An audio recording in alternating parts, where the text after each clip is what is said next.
There's a kind of vulnerability that comes after giving someone everything. Not the comfortable kind where you wake up wrapped in warmth and certainty, but the terrifying kind that makes you wonder if the gift you offered will be cherished or crushed. Sophia knew that vulnerability intimately. She'd been living with it for weeks, carrying it like a secret too heavy to share, rehearsing the moment in her mind until the words felt worn and smooth as river stones. What she hadn't prepared for was the way Marco Santoro would look at her in the aftermath, his dark eyes wide with something that looked like reverence mixed with devastation, as if she'd just handed him her beating heart, and he had no idea whether to protect it or return it before he broke it beyond repair. If this story moves you, subscribe to the channel and leave a like. Comment where you're listening from. And if you feel this story truly touched your soul, consider becoming a member for early access to upcoming stories. Your support makes these stories possible. The Santoro compound sprawled across the hills like a sleeping dragon, all stone and iron and secrets whispered through corridors that had witnessed a century of blood and power. It wasn't beautiful in the conventional sense. There were no manicured gardens or fountains with cherubs. Instead, there was raw strength in every corner, high walls that kept the world out, and whatever happened inside contained. The main house rose 4 stories, each window like a watchful eye, each shadow hiding something the daylight couldn't touch. Sophia had arrived 3 weeks ago in the back of a Mercedes, with tinted windows so dark she couldn't see the city disappearing behind her. She hadn't cried. Her father had already shed enough tears for both of them. Antonio Rossi had been a respected accountant once, before the numbers started swimming, and the debt started mounting, and the desperate gamble at the private poker game had cost him everything. Not everything. Almost everything. What he had left, what he'd offered in a moment of pure panic to men who dealt in currencies most people couldn't imagine, was his daughter. 23 years old, a graduate degree in art history, fluent in 4 languages, and utterly unprepared for the moment. Marco Santoro's men came to collect what her father had wagered and lost. She remembered her father's face as they led her away, remembered how he'd tried to speak and failed, how his hands had trembled as he reached for her and then dropped to his sides, defeated. She remembered thinking that this was how kingdoms fell, not with trumpets and glory, but with the quiet surrender of broken men who'd run out of choices. Marco Santoro had a reputation that preceded him like thunder before lightning. The stories painted him as merciless, calculating, the kind of man who could order someone's death over breakfast and discuss philosophy over dinner without missing a beat. He'd inherited the family business at 26 when his uncle was murdered, had consolidated power with a combination of intelligence and ruthlessness that made him both feared and grudgingly respected. He was 32 now, unmarried, reportedly uninterested in relationships beyond the occasional discreet arrangement. The criminal underworld whispered that he had ice in his veins, that he'd forgotten how to feel anything beyond the satisfaction of expansion and control. Sophia had prepared herself for a monster. Instead, she'd found something far more complicated. The first time she saw him, he was standing in the library, surrounded by floor-to-ceiling shelves packed with books in multiple languages. He wore a charcoal suit that fit him like it had been designed specifically for his frame, tailored to emphasize the breadth of his shoulders and the lean strength of his build. His hair was black, cut short but not military short, falling slightly across his forehead in a way that softened the sharp angles of his face. His eyes were the kind of brown that looked almost black in certain light, intense and assessing, the eyes of someone who missed nothing. He was reading when she entered, his attention focused on a leather-bound volume, and for a moment she saw something unexpected in his expression. He looked tired, not physically exhausted, but tired in a way that went deeper. The weariness of someone who'd been carrying weight for so long, he'd forgotten what it felt like to set it down. He looked up as the housekeeper, an older woman named Rosa, who'd been with the family for 30 years, brought Sophia into the room. His gaze moved over her with clinical precision, cataloging details the way someone might inventory a new acquisition. Sophia kept her spine straight, her chin lifted, even though her hands were shaking. She clasped them behind her back where he couldn't see. "Your name is Sophia Rossi," he said. His voice was deeper than she'd expected, with a slight rasp that suggested too many late nights and too much whiskey. It wasn't a question. "Yes," she answered, keeping her voice steady. "Your father owes me 750,000 euros. Again, not a question, just a statement of fact, delivered with the same inflection he might use to comment on the weather." "I know," she said. "Do you know what that means? It means I belong to you now, until the debt is paid, or until you decide otherwise."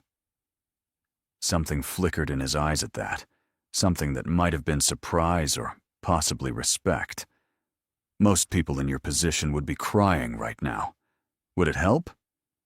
No. Then why waste the tears? He studied her for a long moment, his expression unreadable.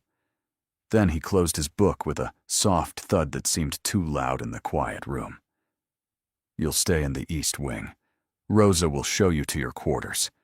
You're not to leave the compound without my explicit permission. You're not to contact anyone outside these walls. That includes your family. Do you understand?" "Yes." He turned back to his book, dismissing her with his silence, but she saw his jaw tighten slightly, a micro-expression that suggested this conversation wasn't as easy for him as his tone implied. Rosa touched her elbow gently, guiding her out, and Sophia followed, acutely aware of Marco's presence behind her, even as she walked away. Her room was larger than her entire apartment had been. The bed was massive, covered in bedding that felt like silk when she touched it tentatively. There was a balcony overlooking the grounds, gardens that were wild rather than manicured, olive trees, and herbs growing in organized chaos. The bathroom had heated floors and a shower with multiple heads and more luxury in one space than she'd experienced in her entire life. It was a cage dressed up as a palace, and she was the bird who'd been placed inside with clipped wings and no key. She sat on the edge of the bed and let herself feel the weight of her situation for exactly 5 minutes. Then she stood up, washed her face, and began unpacking the single bag they'd allowed her to bring. Survival meant adaptation. She'd learned that from art history, from studying civilizations that had faced impossible odds and found ways to endure. The first week passed in a strange sort of limbo. Sophia saw Marco occasionally, always from a distance, always in passing. He was a ghost in his own home, appearing for meals sometimes, vanishing into his office, or leaving the compound, entirely in convoys of black vehicles that suggested business she didn't want to understand. Rosa was kind in a gruff, practical way, bringing meals to Sophia's room when she didn't come down, leaving books she thought Sophia might enjoy, quietly mentioning which parts of the house were open to her and which were not. "The library," Rosa said one morning, "is open whenever you'd like. He doesn't mind." He was the constant reference point, the unnamed presence around which everything revolved. Sophia started spending hours in the library, partly because the books were genuinely extraordinary, and partly because it was the only place where she felt like she might understand the man who held her life in his hands. The collection was remarkable. First editions of Italian literature, complete sets of Russian classics, French philosophy, contemporary fiction in English, art books with plates so beautiful they made her chest ache. Someone had built this collection with care and knowledge, selecting each volume for its merit rather than its monetary value. She found annotations in some of the margins, neat handwriting in Italian that offered commentary or raised questions, or occasionally just expressed frustration with an author's choices. The handwriting was unmistakably masculine, controlled but not rigid, and she found herself reading these notes as carefully as the actual text, trying to piece together the mind behind them. Whoever had written them was educated, thoughtful, someone who engaged with ideas rather than just consuming them. The contrast between these notes and the reputation of the man who supposedly wrote them was jarring enough to make her curious. She was curled in one of the leather armchairs one evening, deep in a novel by Calvino, when Marco walked in. She started to stand, to leave, and give him privacy in his own space, but he raised one hand slightly. "Stay," he said. The word was quiet, almost gentle, and it surprised her enough that she sank back into the chair, the book still open in her lap. He poured himself whiskey from a crystal decanter on the sidebar, the amber liquid catching the lamplight as it filled the glass. Then he settled into the chair across from her, separated by a small table and what felt like an enormous gulf of uncertainty. They sat without speaking for several minutes. She pretended to read, her eyes moving over the same paragraph repeatedly without comprehension. He held his glass without drinking, his gaze fixed on something in the middle distance that she couldn't identify.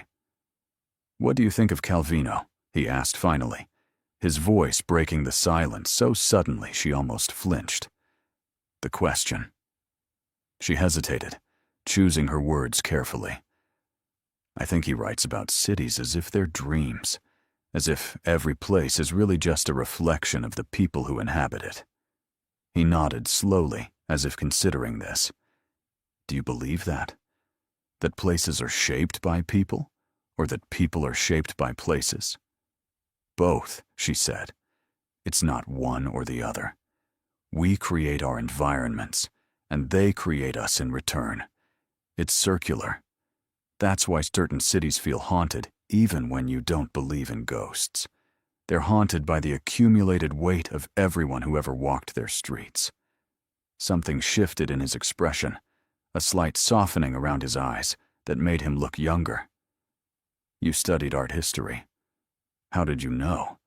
"Your father mentioned it, when he was trying to convince me his debt was worth something beyond money." Sophia felt a flash of anger at that, at her father using even that small detail as currency, but she pushed it down. "What else did he tell you?" "That you're brilliant, that you graduated top of your class, that you speak Italian, English, French, and Spanish fluently, that you were supposed to start a position at a museum in Rome this fall." Marco's gaze was steady on her face. "He didn't tell me why you gave that up to come here."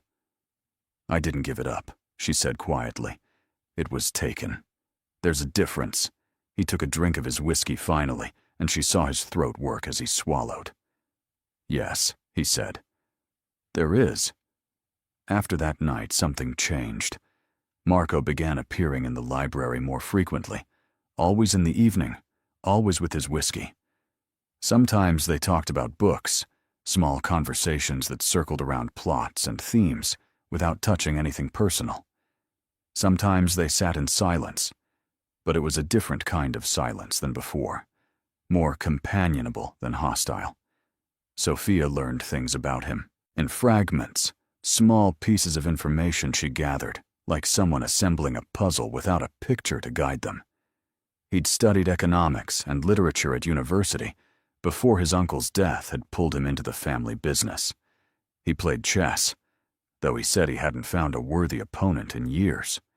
He couldn't sleep well, which explained the shadows under his eyes and the late hours.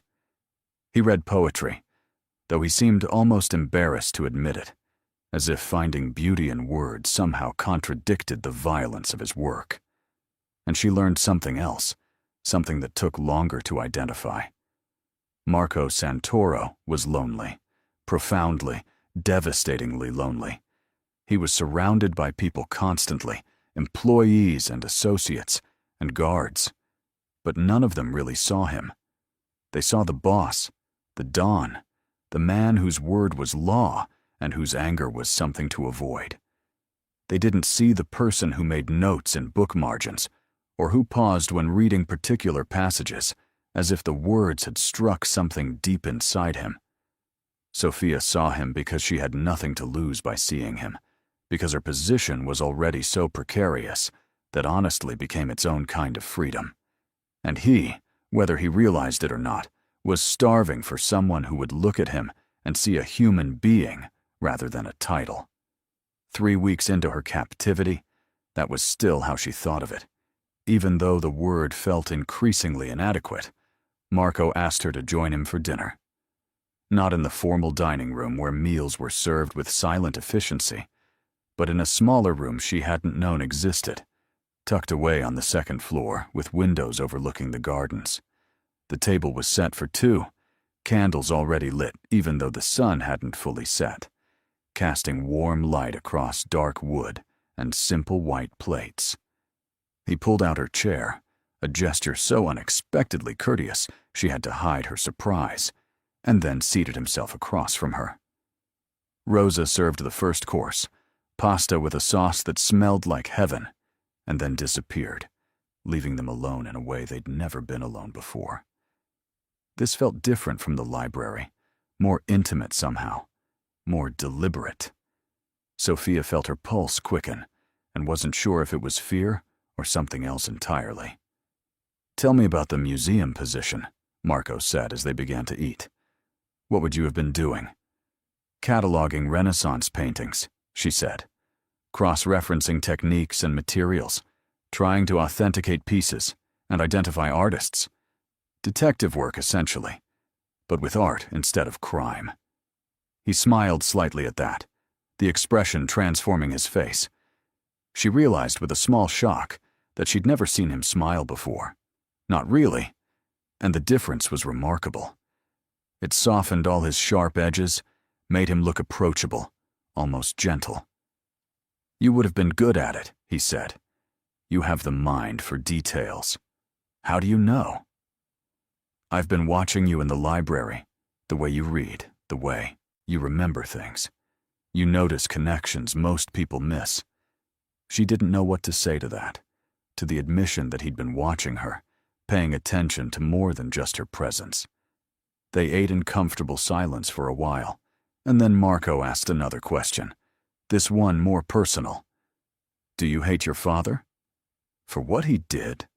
Sophia set down her fork, considering the question with the seriousness it deserved. "No," she said finally. "I'm angry at him. I'm disappointed. But I don't hate him. He made a terrible choice in a moment of desperation. But I understand desperation. It makes people into versions of themselves they don't recognize." Marco's expression was unreadable. "And do you hate me? For accepting his offer?" She looked at him directly, holding his gaze. "I don't know you well enough to hate you." That surprised him, she could tell. Most people assume they know me quite well. "Yes," she said.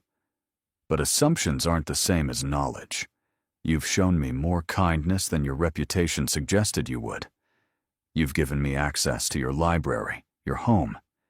You've talked with me like I'm a person, rather than property.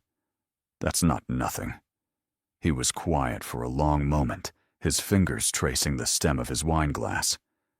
"Your father's debt," he said slowly, "can never be repaid with money. Not in his lifetime. But that doesn't mean you have to stay here forever. I could release you, find another way to settle accounts." "Why haven't you?" "Because I'm selfish," he said, and there was something raw in his voice that made her breath catch. "Because for the first time in longer than I can remember, I have someone to talk to who sees me as something other than a weapon or a wallet. And I don't want to let that go. Not yet." The admission hung between them like something fragile and dangerous. Sophia felt her heart beating too fast, felt the weight of understanding settling over her. This wasn't about her father's debt anymore, if it ever had been. This was about two people who'd found something unexpected in circumstances that should have been purely transactional. She should have been afraid of that revelation, should have recognized the additional danger in Marco seeing her as more than just an obligation. But instead, she felt something closer to recognition, as if he'd just voiced a truth she'd been circling around without letting herself acknowledge it. She was lonely too, had been lonely for longer than she cared to admit. Lonely in the way that comes from being surrounded by people who never really listen, who never see past the surface to whatever lies underneath. "I'm not going to pretend I want to be here," Sophia said carefully, choosing each word with precision. "But I'm also not going to pretend that the past 3 weeks have been what I expected. You've been kind, in your way. And I've learned that kindness from someone like you, someone who doesn't have to be kind, matters more than kindness from people who have nothing to lose by offering it." Marco's eyes were intense on her face, searching for something she wasn't sure she was ready to show him. "What are you saying?" "I'm saying that I don't hate you, that I'm not afraid of you, or at least not in the way I thought I would be. That maybe, in another life or under different circumstances, we could have been friends, or something like that." "Friends," he repeated, and there was something in his tone she couldn't quite identify. "Is that what you want? To be friends?" She didn't know how to answer that, because the truth was complicated, and acknowledging it felt like stepping off a cliff into open air. So instead, she deflected. "What do you want, Marco?" The use of his first name was deliberate, a small intimacy she'd been avoiding until now. He noticed, she could tell by the way something shifted in his expression, became even more focused. "I want," he said slowly, "to stop feeling like I'm playing a role every moment of every day. I want to remember what it's like to be genuine with someone.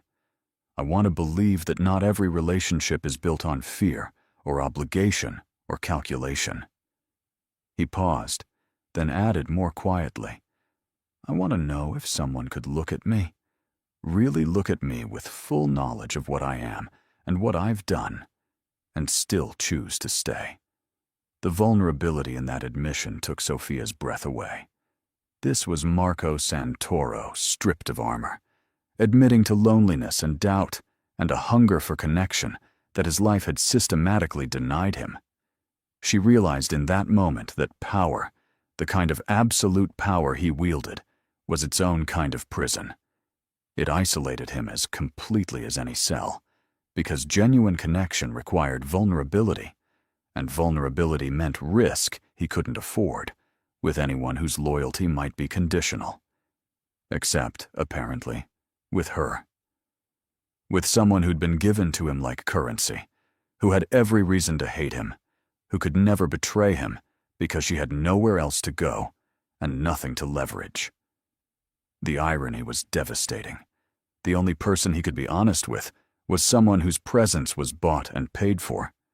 "I can't promise I would choose to stay," Sophia said honestly, "because I don't know what staying means in your world. I don't know what you're really asking. But I can promise that I see you. Not the reputation, not the fear everyone else carries. I see someone who reads poetry and makes notes in book margins and tries to find meaning in stories because the real world makes so little sense. I see someone who's tired of being alone. And I understand that because I'm tired of being alone too. Even surrounded by family and friends who loved me, I was alone because none of them really knew me. They knew the version I presented, the good daughter who made all the right choices and never caused trouble. But they didn't know the parts of me that wanted more than what was safe or expected. Marco reached across the table and took her hand, the gesture so unexpected she almost pulled away. His hand was warm, larger than hers, surprisingly gentle. "Thank you," he said simply. "For what?" "For being honest. For seeing me. It's more than I deserve." She didn't argue with that because the truth was complicated. He'd bought her presents, had taken her from everything she knew, had made himself the center of her existence, whether she wanted that or not. But he'd also treated her with dignity, had given her space and books and kindness when he could have done far worse. In the moral calculus of his world, maybe that counted as deserving something. Or maybe she was already starting to rationalize, to justify, to slide down the slope that turned captivity into something that almost resembled choice. They finished dinner while the candles burned low, talking about smaller things, safer things. Books they'd loved, places they'd traveled, the strange loneliness of cities where everyone speaks a different language, and you can disappear into anonymity. Marco told her about studying in London, about feeling simultaneously freed and lost by the distance from family obligations. She told him about backpacking through France after graduation, about sleeping in hostels and museums, and learning that beauty could be found in the smallest moments. They were getting to know each other, she realized, not as captor and captive, but as two people who'd been given an unusual opportunity to be honest. The power imbalance was still there, would always be there, but they were choosing to acknowledge it rather than pretend it didn't exist. That acknowledgement created its own strange kind of equality. After dinner, Marco walked her back to her room, something he'd never done before. They moved through the quiet house side by side, not quite touching, but aware of each other in a way that made the air feel charged. At her door, he stopped, and she turned to face him, suddenly nervous, in a way she hadn't been during dinner. "Thank you for tonight," he said. "I know I have no right to your time or your honesty, but I'm grateful for both." Sophia found herself smiling despite everything. "You're welcome, though I have to say, this is the strangest captivity I could have imagined." His answering smile was rueful. "I'm not very good at the traditional villain role. I keep forgetting to be cruel." "Maybe that's because you're not actually a villain," she said softly. "Maybe you're just someone who inherited an impossible situation and did the best you could with it." He looked at her for a long moment, and she saw something shift in his eyes, something that made her pulse quicken. Then he stepped back, creating distance between them deliberately. "Good night, Sophia." "Good night, Marco." She went into her room and closed the door, leaning against it as she tried to steady her breathing. Something had changed between them tonight. Some line had been crossed or blurred, and she didn't know if that was dangerous or inevitable or possibly both. She could feel herself beginning to care about him, to see him as more than just the man who held her father's debt. That caring felt like its own kind of danger, because what happened when you started to care about your captor? What did that make you? The days that followed took on a new rhythm. Marco began seeking her out more frequently, not just in the library, but throughout the house and grounds. He showed her the gardens, pointing out herbs his grandmother had planted decades ago that still grew wild and fragrant. He took her to his office, surprisingly, and let her see the legitimate side of his business, the investments and properties and legal enterprises that existed alongside whatever else he did. He played chess with her, discovered she was better than he'd expected, started actually having to concentrate to win. They had dinner together most evenings, sometimes formal, and sometimes just simple meals in that small room with windows overlooking the olive trees. And they talked about everything and nothing, about philosophy and art and what makes a life meaningful, about loneliness and choice, and whether people can truly change or just become better at hiding who they really are. Sophia felt herself relaxing into this new reality, felt the sharp edges of fear beginning to smooth into something more complex. She wasn't free, that hadn't changed, but she was no longer simply imprisoned either. She was something in between, living in a space that didn't have clear definitions or easy labels. And Marco, she was discovering, was nothing like the monster the stories painted. He was intelligent and surprisingly funny when he let his guard down, prone to dry observations that made her laugh unexpectedly.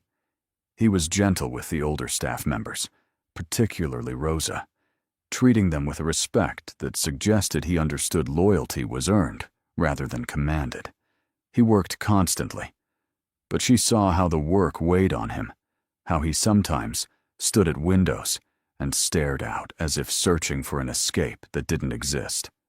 One evening in the library, about 5 weeks into her time at the compound, Marco told her about his uncle, the man who'd raised him after his parents died, who'd brought him into the family business when he was barely old enough to understand what that meant. He was complicated, Marco said, staring into his whiskey. Brutal when he needed to be, but also strategic. He taught me that power isn't about fear alone. It's about understanding what people value and either protecting it or threatening it, depending on what you need. He taught me to read people, to see their weaknesses and strengths, to always be 3 moves ahead. He taught me survival, but he never taught me how to live, how to be anything other than what the business required. And now? Sophia asked softly. Now I don't know if I remember how to be anything else, Marco admitted. Sometimes I look at myself, and I can't separate the man from the role. I don't know if there's anything underneath worth finding. You read poetry, she pointed out. You make notes in books. You care about Rosa and the others who work for you. You're letting me sit here talking to you instead of treating me like property. That's not nothing, Marco. That's not just a role. That's you choosing to be more than what you were taught. He looked at her then, really looked at her, and she saw something in his expression that made her breath catch. Longing, maybe, or hope, or possibly just the reflection of her own complicated feelings mirrored back at her. The night everything changed started ordinarily enough. It was early autumn, the air just beginning to carry the first hints of coolness after the summer heat. Sophia had been at the compound for nearly 2 months, and the patterns of her life there had become familiar, almost comfortable. She spent mornings reading or walking in the gardens, afternoons, sometimes, helping Rosa with small tasks or organizing books in the library, evenings with Marco discussing whatever topics their conversations wandered toward. It was a strange life, neither imprisonment nor freedom, but she'd found a kind of peace within its boundaries. She'd stopped counting the days until she might leave, had stopped imagining what her life might look like beyond these walls. That probably should have worried her more than it did. That evening, Marco had been quieter than usual during dinner, his attention drifting even as they talked. Sophia watched him across the table, noticed the tension in his shoulders, the way his fingers drummed against his wine glass. Something was bothering him, something beyond the usual weight he carried. When they'd finished eating, instead of retreating to the library as they typically did, he asked if she'd walk with him in the gardens. The sun was setting, painting the sky in shades of orange and purple, and the olive trees cast long shadows across the ground. They walked in silence at first, moving along paths Sophia had memorized, past the herb garden and toward a small fountain that burbled quietly in the growing darkness. "I've been thinking," Marco said finally, his voice low, "about your father's debt, about why I really brought you here." Sophia's heart began beating faster, though she tried to keep her expression neutral. She'd been dreading this conversation, whatever form it might take, because it meant confronting realities she'd been carefully avoiding. "I told myself it was purely transactional," he continued, "a debt that couldn't be repaid financially, so I'd take something of equivalent value. Your time, your presence, whatever use I could find for you. It was logical, reasonable by the standards of my world. But I'm not sure I was being honest with myself about my motivations. They'd reached the fountain, and Marco stopped, turning to face her. The fading light caught his features, highlighting the sharp line of his jaw, the intensity in his dark eyes. "When I saw your photograph," he said, "the one your father showed me when he was begging for more time, I thought you were beautiful. More than beautiful. There was something in your eyes, even in a photograph, that suggested intelligence and strength. I found myself wanting to know you, wanting to understand what kind of person could look at a camera with that much dignity while their life was falling apart around them. That's why I agreed to his offer. Not because it made financial sense, but because I wanted you here. And I've spent 2 months trying to pretend that's not the truth." Sophia felt like she couldn't breathe properly. This admission changed everything, reframed every interaction they'd had, every kindness he'd shown her. "You wanted me," she said slowly, testing the words. "Yes. And I'm telling you this because I need you to understand that what happens next is entirely your choice. I'm not going to pressure you or force you or use your father's debt as leverage. You can say no, and nothing will change between us. You'll still have your freedom within these walls, still have access to everything I've given you. Or," and he paused, taking a breath as if gathering courage, "you can say yes. And we can see where this goes, what we might become to each other if we stop pretending the attraction isn't mutual." The assumption in that statement, the confidence that she felt what he felt, should have angered her. But Sophia found she couldn't summon that anger because he was right. Somewhere in the past 2 months, her feelings had shifted from fear to curiosity to something far more dangerous. She'd caught herself thinking about Marco when he wasn't there, wondering what made him laugh, what kept him awake at night, what he might be like without the armor he wore constantly. She'd noticed small details about him, the scar on his left hand, the way he always touched his watch when he was nervous, the softness in his voice when he talked about his grandmother. She'd started to care, and caring had led to wanting, though she'd been refusing to acknowledge it until this moment when avoidance was no longer possible. "I don't know what to say," Sophia had admitted, her voice barely above a whisper. "The ethical complications alone make my head spin. You hold all the power in this situation. How can I trust that my choice is really free? How do I know I'm not just rationalizing captivity into something more acceptable?" Marco stepped closer, close enough that she could feel the warmth radiating from his body, though he still didn't touch her. "Those are fair questions," he said, "and I don't have perfect answers. Maybe you can't fully trust that your choice is free. Maybe the circumstances have already influenced your feelings in ways neither of us can untangle. But I can tell you this. If you say yes, I will spend every day trying to be worthy of that choice. I will give you everything I have to give. And if you ever want to leave, truly leave, I will let you go even though it will destroy me. That's the only promise I can make." Sophia looked at him, really looked at him, trying to see past her own confusion to whatever truth lived at the center of this moment. She saw a man who'd been honest with her when dishonesty would have been easier, who'd given her space and time and kindness when he could have simply taken what he wanted. She saw someone lonely and lost beneath the power and reputation, someone searching for connection in a life that systematically denied it. And she saw her own reflection in his eyes, saw that she mattered to him in a way that went beyond transaction or obligation. That mattering felt like its own kind of power, the only power she had in this situation. Maybe that was enough. Maybe it had to be. "Yes," she said, the word escaping before she could second-guess it. Marco's eyes widened slightly, as if he hadn't actually expected agreement. "Are you certain?"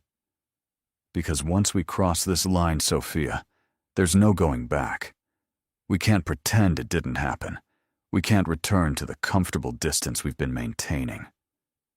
"I know," she said, and found she was trembling.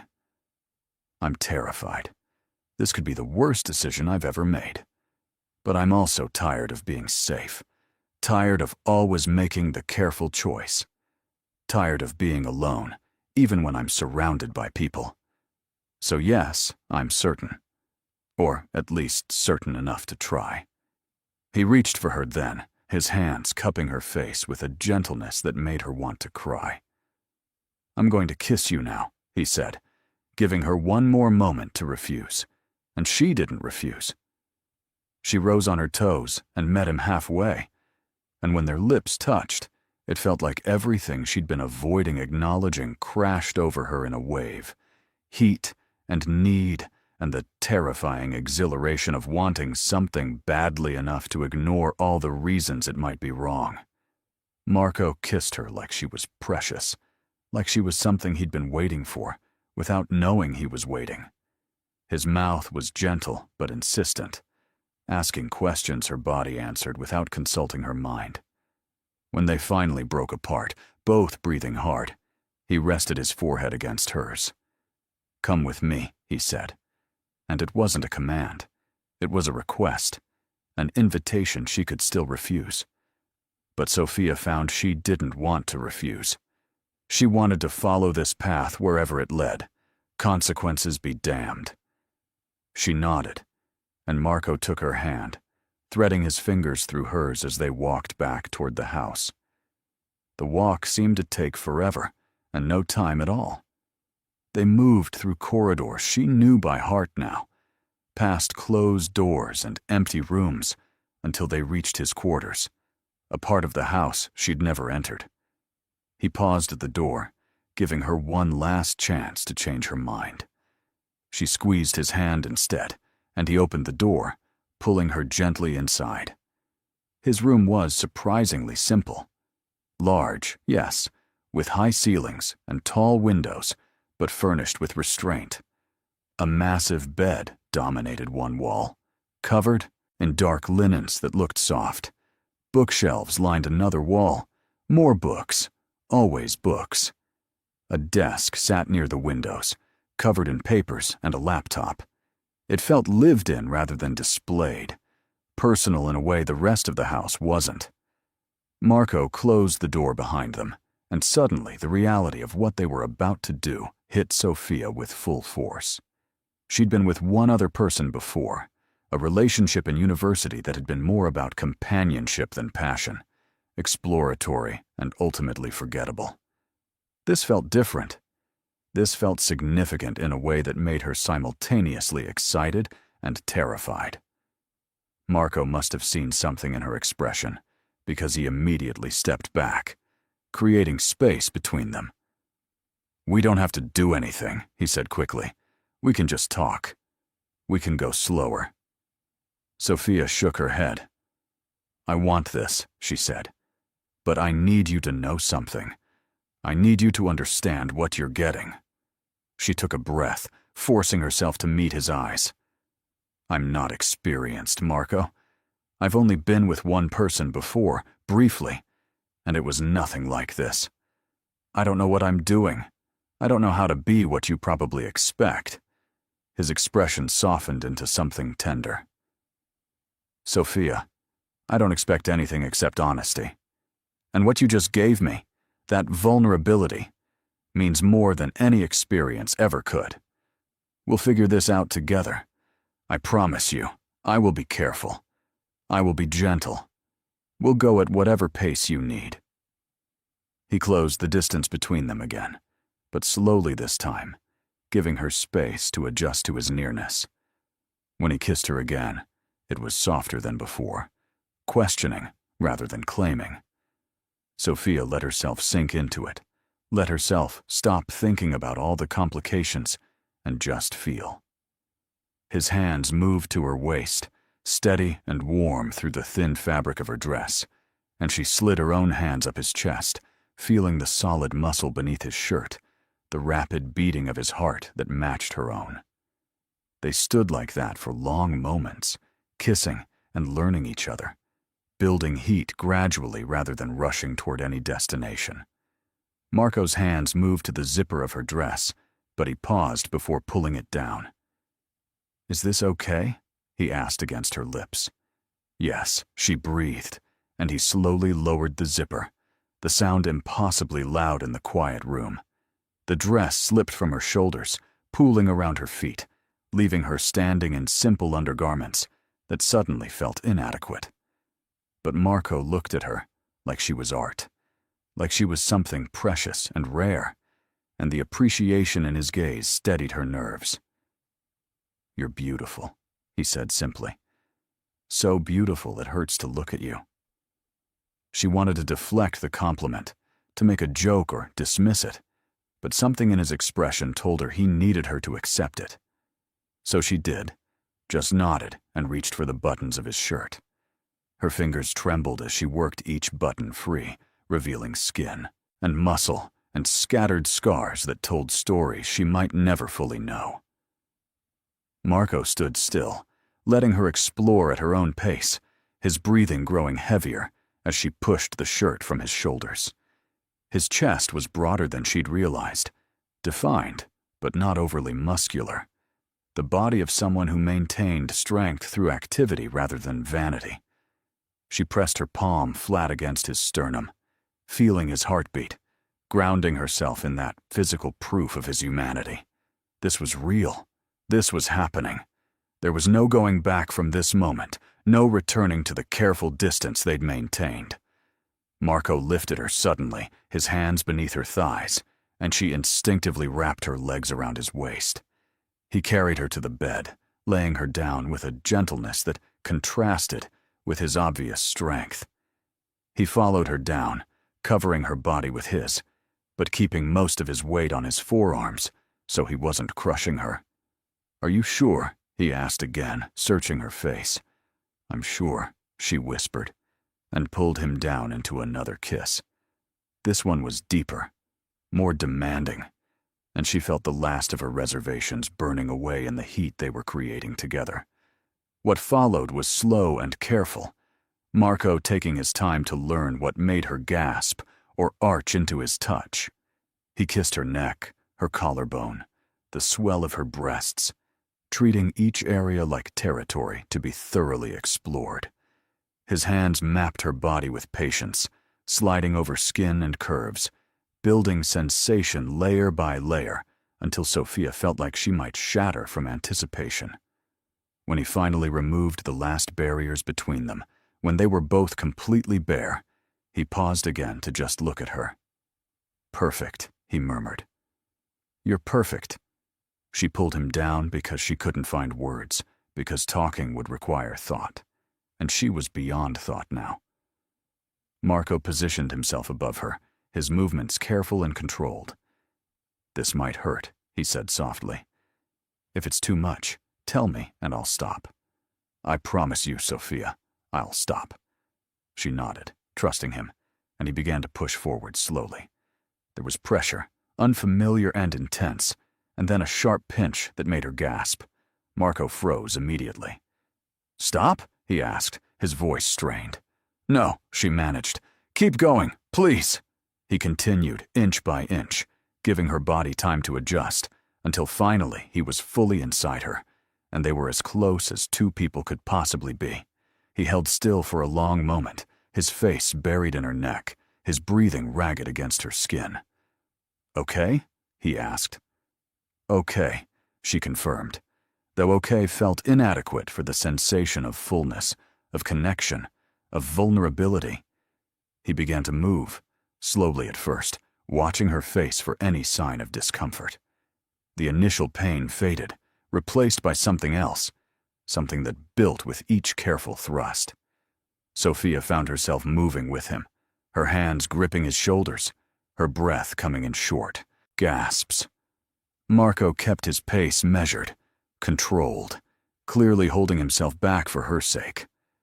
But as Sophia's gasps turned to soft moans, as her body began responding with increasing enthusiasm, she felt his control beginning to slip. His movements became slightly harder, slightly faster, and the sensation intensified until Sophia felt like she might come apart. She didn't climax, not that first time, but something else happened that felt equally significant. She let go. Let go of control, of fear, of all the careful guards she'd built around herself. She let Marco see her completely vulnerable, completely exposed, and he handled that vulnerability with a reverence that made her want to cry. When he finally reached his own release, he buried his face in her hair and whispered her name like a prayer, like a promise, like an apology. Then he held her close, their bodies still joined, their hearts beating in synchronized rhythm. They lay like that for several minutes, neither wanting to break the connection. Finally, Marco pulled back slightly, and that's when he saw it. The blood on the sheets beneath her, evidence of what she'd given him. His entire body went rigid. He pulled out carefully, his eyes fixed on the crimson stain, his face cycling through shock and realization, and something that looked like horror. "Sophia," he said, his voice barely a whisper. You were a virgin, I thought. Your father said you had a boyfriend in university." "We dated," she said quietly. It never felt right." Marco looked at her then, and there were tears in his eyes, actual tears. "You gave me that?" he asked, his voice breaking. "You gave me something so precious, something you can never get back, and I—" He couldn't seem to finish the sentence. Sophia reached up and touched his face, wiping away a tear that had escaped. "I chose to," she said firmly. "You gave me every opportunity to refuse. You asked multiple times if I was certain. This was my choice, Marco, my gift to you. Because I trust you. Because I wanted it to be you. Don't diminish that choice by treating it like something that was taken." She saw him struggling to process this, saw the weight of what she'd given him settling onto shoulders that already carried too much. But she also saw something else. She saw him looking at her with an expression that combined reverence and possessiveness, and something that might have been the beginning of love. He pulled her against his chest, holding her so tightly she could barely breathe, and she felt his tears falling into her hair. "I don't deserve this," he said. "I don't deserve you." "Maybe not," she agreed. "But you have me anyway, at least for tonight. For however long this lasts." That seemed to break something in him. He pulled back, cupping her face in his hands, forcing her to meet his eyes. "Not just for tonight," he said fiercely. "Not just for however long this lasts. Forever, Sophia. You're mine forever. I won't let you go. I won't let anyone take you from me. I'll protect you with everything I have. I'll build you a life where you're safe and cherished and free to become whatever you want to become. I'll give you the world if you'll stay with me." The intensity in his declaration should have frightened her. It was possessive, borderline obsessive, the kind of promise that suggested he might destroy anything that threatened what they'd just created. But Sophia found she wasn't frightened. Instead, she felt something settling inside her, some restless part of her personality that had always been searching for something she couldn't name, finally finding it. She'd given him her virginity, but more than that, she'd given him her trust. And he was giving her something equally precious in return, the promise of devotion from a man who didn't make promises lightly. "Marry me," Marco said suddenly, "right now, tonight, or tomorrow, whenever you'll agree. Marry me, and let me make this official. Let me give you my name and my protection and everything I have." Sophia laughed, the sound slightly hysterical. "That's insane. We barely know each other. 2 months ago, I was collateral for my father's debt. We can't just get married." "Why not?" he challenged. "Because society says there's a proper timeline. Because people will judge us? I don't care about any of that, Sophia. I only care that I've found someone who sees me as more than what I'm supposed to be." Someone who chose me even knowing exactly who and what I am. That's worth more than any courtship or conventional timeline. She stared at him, seeing the sincerity in his expression, the vulnerability beneath the fierce declaration. He meant it. Every word. This wasn't some impulsive response to sex or guilt over her virginity.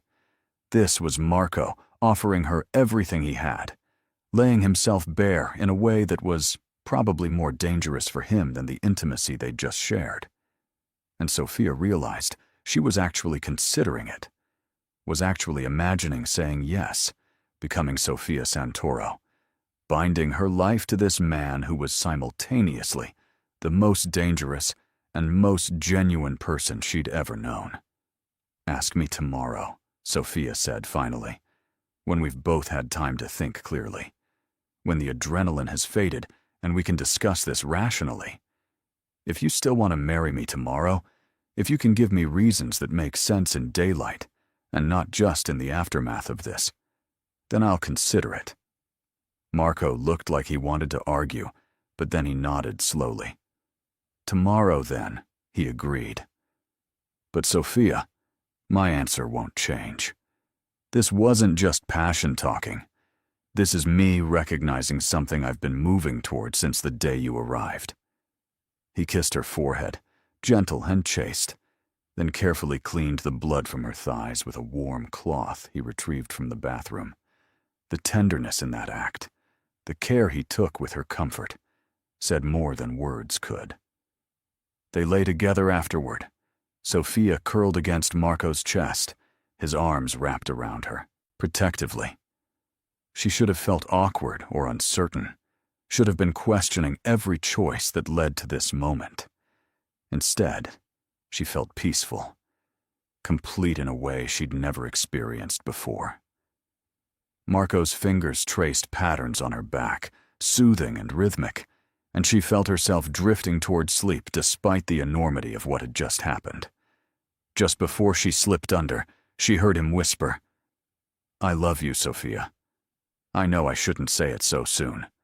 I know it sounds crazy, but I do. I love you." She wanted to respond, to acknowledge what he'd given her, but sleep pulled her under before she could form the words. She woke to sunlight streaming through windows she didn't recognize, and a moment of disorientation before memory returned. Marco's room, Marco's bed, Marco's arms still around her, his breathing deep and even in sleep. She turned carefully, not wanting to wake him, and studied his face in the morning light. Asleep, he looked younger, the harsh lines softened, the constant tension finally absent. She could see traces of the boy he must have been before life had shaped him into something harder, something more dangerous. Her hand moved almost without her permission, tracing the line of his jaw, the curve of his lips, committing these details to memory as if she might lose them. His eyes opened, immediately alert despite having just woken, and he smiled when he saw her watching him. "Good morning," he said, his voice rough with sleep. "Good morning," she replied, suddenly shy despite everything they'd shared. They lay looking at each other for a long moment, and Sophia saw the question in his eyes, the fear that morning light might have changed her mind about everything. "It hasn't," she said, answering the unspoken question. "What happened last night, what I gave you, I don't regret it." Relief flooded his expression. "But," she continued, "we need to talk about your proposal, because I need to understand what marriage to you would actually mean." Marco sat up, pulling her with him, arranging pillows so they could sit comfortably. "Okay," he said. "Ask me anything." Sophia took a breath, organizing her thoughts. "What would my role be?" "Your wife," he said simply. "My partner. The person I come home to, the person I share my life with. But would I be expected to be involved in your business? The illegal parts?" Marco's expression grew serious. "No," he said firmly. "I keep that world separate from everything else. You'd know what I do. I won't lie to you about that. But you wouldn't be involved. You'd be protected from it. Is that even possible? To be married to someone like you and not be touched by that world? He was quiet for a moment, considering his answer carefully. I won't pretend there's no risk, he said finally. Being associated with me makes you a target in certain ways. But I have resources to protect you, people whose entire job is security. And I'm working to transition the family business toward more legitimate operations. It won't happen overnight, but in 5 years, 10 years, I plan to be completely legal. Would you do that anyway? Sophia asked. Or are you doing it because of me? Both, he admitted. I've been thinking about transition for a while. The violence, the constant vigilance, it's exhausting. But you've given me a concrete reason to accelerate those plans, a reason to want a different future. What about children?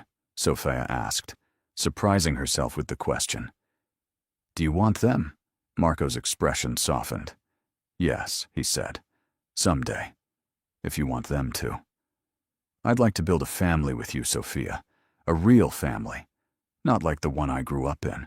Something better. Something healthy. And what if I wanted to work? She pressed.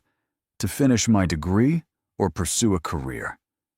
I'd support that completely, he said without hesitation. I'm not looking for someone to keep like a possession. I'm looking for a partner. Someone with her own dreams and goals. We'd figure out how to make both our lives work together. These are the right questions, he added. The fact that you're asking them means you're taking this seriously. I am taking it seriously, Sophia confirmed. Because despite how insane this is, despite every logical reason why I should refuse, I'm actually considering saying yes. Why? Marco asked softly. Because I think you see the real me, she said. Not the version my family wanted me to be, or the version society expected. You see someone strong enough to make hard choices, someone who doesn't break easily. And you value that instead of trying to diminish it. Because you're honest with me, even when honesty is difficult. Because you make me feel less alone than I've felt in years. She paused, then added more quietly. And because I think I'm falling in love with you too. Even though I know that's probably just Stockholm Syndrome, or trauma bonding, or any number of psychological explanations that make more sense than actual love. Or, Marco said, cupping her face in his hands, maybe it's just love. Maybe sometimes people find each other in unexpected ways, and it doesn't matter how it started, because what matters is where it goes. Maybe we can trust what we feel, even if the circumstances were complicated. Yes, Sophia said, the word escaping before she could second-guess it. Yes, I'll marry you, but on one condition. Anything, he said. You release my father's debt, she said firmly. All of it. I won't build a life with you while my father still owes you money. It has to be a clean slate, Marco, for both of us. Done, he said immediately. I'll have the papers drawn up today. Your father's debt is forgiven completely. And Sophia, I would have done that regardless. Once you became mine, his obligation was effectively ended anyway. Marco pulled her into a kiss that felt like sealing a promise, like stepping across a threshold into territory neither of them had mapped. When they broke apart, he was grinning, genuine joy transforming his face into something almost boyish. We should get married today, he said. Right now. I can have everything arranged in a few hours. Sophia laughed. That's too fast. Give me at least a week to get used to the idea.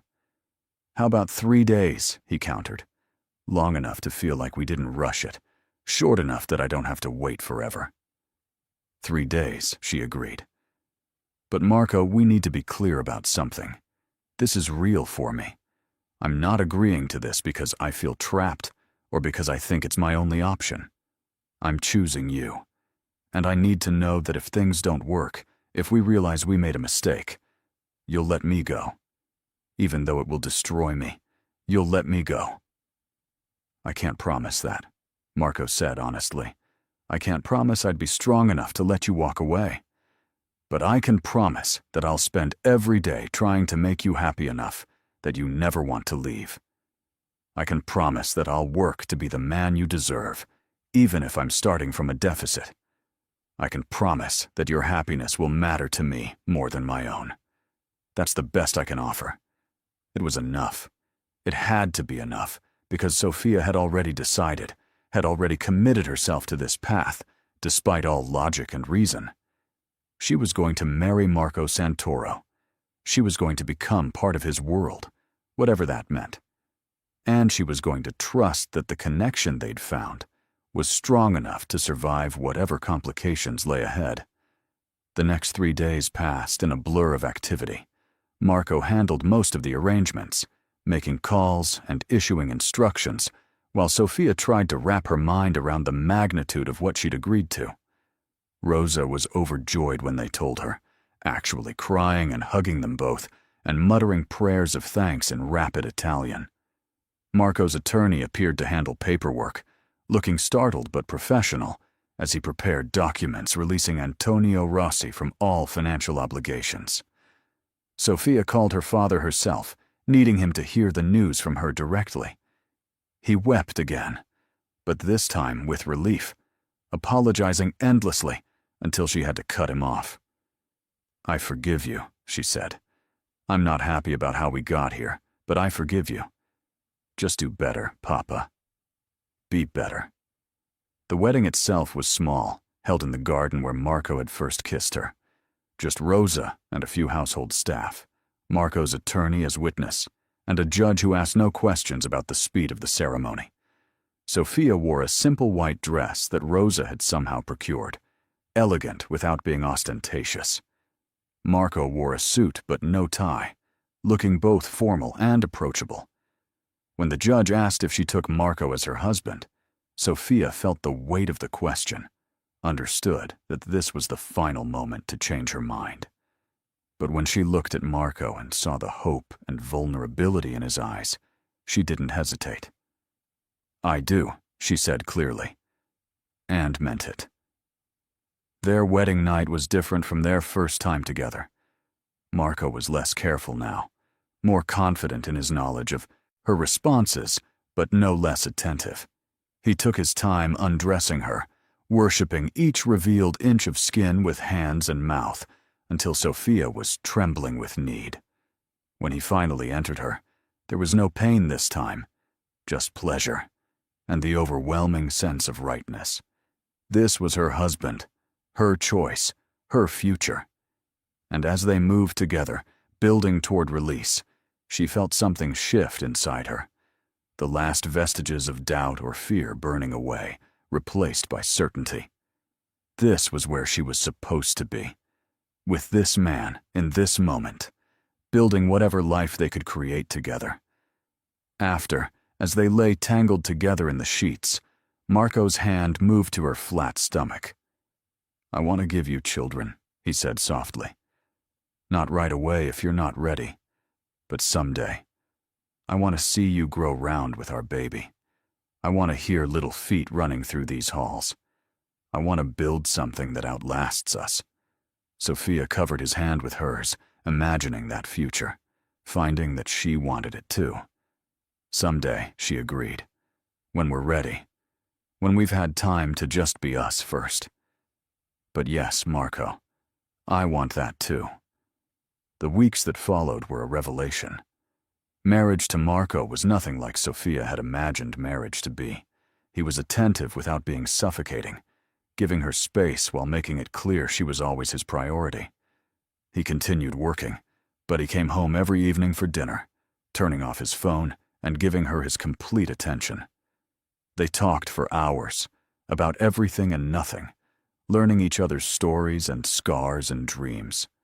Marco showed her parts of his world she hadn't seen before, took her to properties he owned, introduced her to business associates who treated her with careful respect. And slowly, Sophia began to understand the full scope of his power, the intricate web of connections and obligations and fear that kept his empire running. She also began to understand the weight of that power, the toll it took on Marco to constantly be vigilant, to always be calculating, to never fully trust anyone. Except her. With Sofia, he could lower his guard, could be vulnerable in ways his position never otherwise allowed.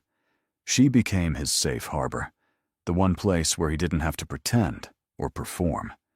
And that trust, that reliance, created its own kind of intimacy that went beyond the physical. They were building something real, something that had started from transaction and obligation, but had transformed into genuine partnership. 2 months into their marriage, Sofia began feeling unwell. Just fatigue at first, a bone-deep tiredness that sleep didn't fix. Then nausea, particularly in the mornings, and a strange sensitivity to smells that made even her favorite foods unappealing. She ignored the symptoms for a week, telling herself it was just stress or adjustment to her new life. But when the nausea persisted, when she found herself rushing to the bathroom one morning to vomit, she couldn't ignore the obvious possibility anymore. Rosa noticed her pallor at breakfast and asked with knowing eyes if she might need to see a doctor. Sofia nodded, and Rosa made a call, and by that afternoon, a discreet physician was examining her in the privacy of her room. The confirmation came quickly. She was pregnant, about 8 weeks along, the doctor estimated, which meant it had happened either on their first night together or shortly after. Sofia sat with that information after the doctor left, trying to process the enormity of it. She was going to have a baby. Marco's baby.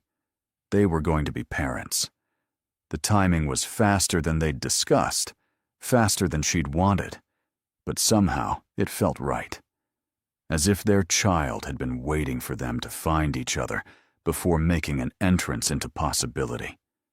She wondered how Marco would react, whether he'd be pleased or concerned, whether this would accelerate his plans to leave the criminal world behind or complicate them further. She told him that night after dinner, when they were alone in the library, with the fire crackling and the world locked safely outside. "Marco," she said, and something in her tone made him immediately set down his book and give her his full attention. "I need to tell you something." He went very still, his eyes searching her face. "Whatever it is, we'll handle it together," he said. "I'm pregnant," she said simply. "We're going to have a baby." For a moment, Marco didn't react at all, and Sofia felt a flutter of fear that he might not want this, might not be ready. Then his face transformed, joy breaking across it like sunrise. "We're having a baby," he repeated, as if he needed to hear it again to believe it. "Yes," she confirmed. "I saw a doctor today. About 8 weeks. Are you happy? Are you kidding?" Marco pulled her into his arms, holding her so tightly she squeaked in protest. He loosened his grip immediately but didn't let go. "I'm ecstatic. Terrified, but ecstatic. We're going to be parents, Sofia. We're going to have a family." The pregnancy transformed everything in subtle ways. Marco became even more protective, hiring additional security and insisting Sofia see the best prenatal specialists.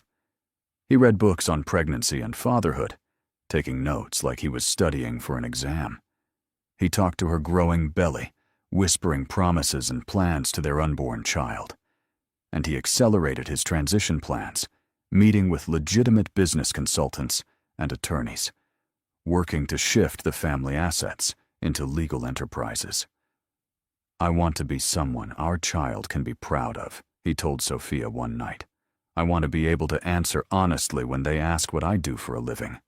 I want them to have a different life than I had, a better one."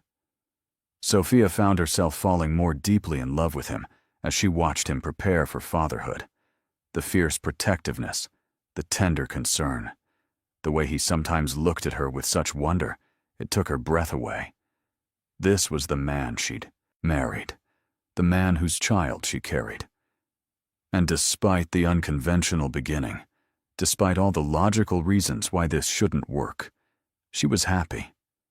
Genuinely, deeply happy in a way she'd never expected to be. Her body changed as the weeks passed, subtle at first, and then more obviously. Marco seemed fascinated by every change, constantly touching her growing belly, marveling at the life they'd created together. When she felt the first flutter of movement at 16 weeks, she grabbed his hand and pressed it to the spot. "Did you feel that?" she asked. "Our baby just moved." Marco's eyes filled with tears. "I felt it," he said, his voice choked with emotion. "That's our child, Sophia. Our child moving and growing and getting ready to join us. It's real." The pregnancy wasn't without complications. Sophia developed gestational diabetes that required careful diet monitoring and insulin injections. She had constant back pain that made sleeping difficult. The last trimester was marked by swelling and exhaustion and discomfort that no amount of luxury could ease. But through it all, Marco was there. He learned to give her insulin shots when she couldn't bear to do it herself. He massaged her feet and back when the pain was worst. He held her when she cried from frustration or fear or the overwhelming magnitude of impending motherhood. And he never once made her feel like she was a burden or that his presence was an obligation rather than a choice. When labor started, 3 days before her due date, it was late at night. Sophia woke to sharp contractions that immediately felt different from the practice contractions she'd been having for weeks. "Marco," she said, shaking him awake, "I think it's time." He was instantly alert, moving with calm efficiency that surprised her. He'd clearly been planning for this moment, had everything organized and ready. Within 20 minutes, they were in the car heading to the private hospital, where Sophia's doctor waited. Marco held her hand through every contraction, breathed with her, whispered encouragement. "You're so strong," he kept saying. "You're incredible. Just a little longer, and we'll meet our baby." Labor lasted 14 hours, brutal and exhausting and transformative. Sophia had never experienced anything so physically demanding, had never understood her body could contain such pain. But she also discovered reserves of strength she hadn't known she possessed. And having Marco there, having him witness her at her most vulnerable and powerful, created a bond that went beyond anything they'd shared before. This was partnership in its most fundamental form, bringing new life into the world together, trusting each other through the terrifying and beautiful process of creation. When their daughter finally arrived, tiny and perfect and screaming with healthy lungs, Sophia wept with relief and joy and exhaustion. Marco cut the cord with trembling hands, then cradled their daughter like she was made of glass. "She's perfect," he kept saying. "Sophia, she's absolutely perfect. Look at her. Look at what we made." They named her Lucia, after Marco's grandmother, the woman who'd taught him to read and planted the gardens he loved. Lucia Rosa Santoro, born at 6:47 in the morning on a Tuesday in April, weighing 7 pounds exactly, and already owning her parents' hearts completely.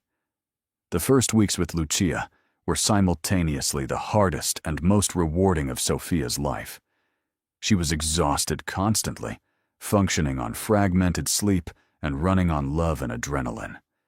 But watching Marco with their daughter, seeing this man who commanded fear and respect reduced to complete devotion by a tiny infant, made every sleepless night worthwhile. He was a natural father, patient and gentle, unafraid to change diapers or handle midnight feedings. "I've faced down armed men," he said one night after successfully soothing Lucia's colic. "This is scarier. What if I mess up? What if I'm not good enough for her?" "You're already good enough," Sophia assured him. "You're exactly what she needs." As Lucia grew, as she began smiling and laughing and reaching for her parents with tiny hands, something in Marco fundamentally changed. He completed his transition out of the criminal enterprises, sold off the last questionable assets, built a completely legitimate business empire from the foundation of what his family had created. It cost him relationships, cost him power in certain circles, but he never wavered. "This is for Lucia," he told Sofia, "so she never has to be ashamed of where her family's money comes from. So she can build whatever life she wants without that shadow following her. And it's for you, too. So you never have to worry about losing me to violence or prison. So we can build a future that's actually ours." On Lucia's first birthday, they held a small celebration in the garden. Just close friends and family, people who'd supported them through the complicated journey from captivity to partnership to love. Rosa baked a cake, and Lucia grabbed fistfuls of frosting with delight, making everyone laugh. Marco watched his wife and daughter, these two people who'd transformed his entire existence, and felt overwhelming gratitude. A year ago, he'd been certain Sofia would say yes to his proposal. A year before that, he'd been desperate and lonely enough to accept a debt payment in the form of a woman. And now, he had everything. A wife who chose him daily, a daughter who lit up every room she entered, a life that felt full and meaningful rather than empty and violent. That night, after Lucia was asleep and they were alone in their room, Sofia curled against Marco's chest. "Do you remember," she asked, "when you saw the blood on the sheets that first night? When you realized what I'd given you?" "I remember," he said quietly. "I remember being terrified that I'd taken something precious without understanding its value." "But you did understand," she said. "That's why you cried. That's why you promised me forever. You understood exactly what I was giving you, and you've spent every day since proving you were worthy of that gift." Marco kissed the top of her head. "I'm not sure I'll ever be truly worthy," he said, "but I'll never stop trying. That's all anyone can do. Keep trying. Keep choosing each other. Keep building something better than what we started with." Sofia thought about their journey, about debt and captivity that had become choice and freedom, about a mafia boss who'd seen blood on white sheets and frozen, not with satisfaction but with reverence, understanding that purity given freely was infinitely more valuable than anything that could be taken. About two broken people who'd found each other in impossible circumstances and discovered that broken pieces can fit together to create something whole. "That's the truth," she said softly. "That's what we tell Lucia when she's old enough to understand. That love isn't about perfection. It's about choosing someone even when it's complicated, even when it's scary, even when every logical reason says you should walk away. You choose them anyway, and you build something beautiful from that choice." Marco held her tighter, thinking about the blood that had marked their beginning, the symbol of innocence offered and accepted with trembling hands. It hadn't been just about virginity, though that mattered. It had been about trust given when trust wasn't required, about vulnerability offered when power could have been wielded instead. It had been Sofia saying, "I see who you are, all of it, and I choose you anyway." And in receiving that choice, he'd been transformed. The blood on those sheets had been a baptism, an ending of who he'd been, and a beginning of who he could become. "That's what I realized," he said. "That night, when I saw the blood. It wasn't just that you were pure, it was that you chose to give me that purity even knowing exactly what I was. You redeemed me, Sofia. You looked at a monster and saw a man worth saving, and in seeing that, you made it true." Outside their window, the city sprawled below them, millions of lives unfolding, millions of stories in progress. Some would be tragedies. Some would be love stories that started conventionally and ended predictably. But theirs was different. A mafia boss and the daughter of a debtor. Captivity that became choice. blood on white sheets that marked not an end, but a beginning. Two people who'd learned that redemption isn't about erasing the past. It's about building something better in spite of it. That love isn't about finding someone perfect. It's about finding someone whose imperfections fit yours. That family isn't just about blood. It's about the people you choose, and who choose you in return, creating bonds that transcend circumstance and obligation. That purity isn't about being untouched by darkness. It's about choosing light even when darkness would be easier. These were the truths they would pass to Lucia, the legacy they would build together. Not perfection, but persistence. Not fearlessness, but courage despite fear. Not a fairy tale, but something real and complicated, and ultimately more valuable because it was earned rather than given. Marco kissed Sophia gently, tasting salt from tears neither of them had noticed falling. "Thank you," he whispered, "for seeing me, for choosing me, for giving me this life I never imagined I could have. Thank you for being brave enough to say yes, even when every logical reason said no." Sophia smiled against his lips. "Thank you for being worth saying yes to, for being gentle when you could have been cruel, for treating my trust like the precious thing it was, for becoming the man I saw in you even when you couldn't see it yourself." They held each other as the night deepened around them. Two people who'd started as captor and captive and become something far more valuable. Partners. Equals. Two halves of an improbable whole. And in the room down the hall, their daughter slept peacefully, unaware that her existence was proof that even the most unlikely beginnings can create beautiful endings. That love can grow in unexpected soil. That families can be built from choices rather than blood. That redemption is always possible for those brave enough to reach for it. If this story moved your heart, subscribe to the channel and leave a like. Comment where you're listening from. And if you felt this story truly touched your soul, consider becoming a member for early access to upcoming stories. Your support allows us to keep creating these intimate, emotional journeys. And if this story meant something special to you, click the Super Thanks button. Every gesture of support helps us continue bringing you stories that explore the complexity of love, choice, and redemption. Thank you for being part of this community.